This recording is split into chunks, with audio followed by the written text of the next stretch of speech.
खूप दिवसानंतर आम्ही तिघी मित्रांनी पार्टीचं नियोजन केलं भाऊ, की म्हणणे पार्टी करायचं असं. मग काय भाऊ तिघींनी ठरवलं की पार्टी करायचं असं. मग काय आम्ही निघालो भाऊ मग पार्टीचं सामान घेण्यासाठी. मित्राने पिशवी घेतली आणि खिशात टाकून घेतली भाऊ. तर हे बघा भाऊ मित्रांनो, आजचं वातावरण किती छान आहे आणि तुमच्या भावाचं मूड पण आज लई छान आहे. काढली गाडी आणि निघालो भाऊ मग आम्ही बाजार करण्यासाठी. फायनली आम्ही पोचलो होतो भाऊ मग चिकनच्या दुकानावरती चिकन घेण्यासाठी. आणि या भावाचं तर अलगच चालू होतं अजून. तेवढ्या ते दोन सांगायला लागले की आमचा नंबर आहे म्हणे. म्हटलं मग तुमचा नंबर आहे इथं उभे राहणार भाऊ, तिथं काय करताय. नाही म्हणे आम्ही नंबर लावून उभे आहे म्हणे. मग काय भाऊ मटण वगैरे घेतलं आणि निघालो मग आम्ही रूमकडे जाण्यासाठी. रस्त्याने जातच होतो भाऊ, तेवढ्यात भाजीपाला दिसला. मित्र सांगायला लागला की भाजीपाला करून घेऊ म्हणे. मग काय भाऊ गेलो दुकानावरती भाजीपाला करण्यासाठी.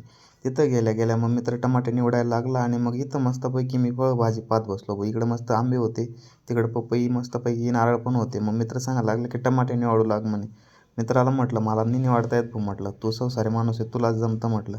नाही म्हणे तुझे पण दिवस येतील म्हणे. मग काय भाऊ बाजार करून निघालो मग आम्ही रूमकडे जाण्यासाठी. फायनली आम्ही रूमवरती पोचलो. रूमवरती पोचल्याच मित्राकडे पिशवी दिली. मित्राला म्हटलं बनव पटकन. मित्राने पिशवी वगैरे घेतली आणि इकडं मित्राने मस्त तांदूळ वगैरे पण निवडून ठेवले होते भाऊ.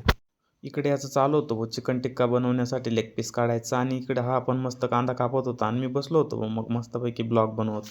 बाकी इकडं पुलावा शिजवायला तर टाकून दिला आहे भाऊ आणि चिकन टिक्का बनवण्यासाठी मटण पण शिजवून गेलेलं आहे. फायनली मित्रांनो आता चिकन टिक्का बनवायला सुरुवात तर झालेली आहे. तर कमेंट करून नक्की सांगा की चिकन टिक्का असंच बनवलं जातं का. फायनली चिकन टिक्का बनवून तर रेडी झाला होता भाऊ आणि या भावाचं इकडं काय चालू होतं काय माहिती अजून. Hello gas.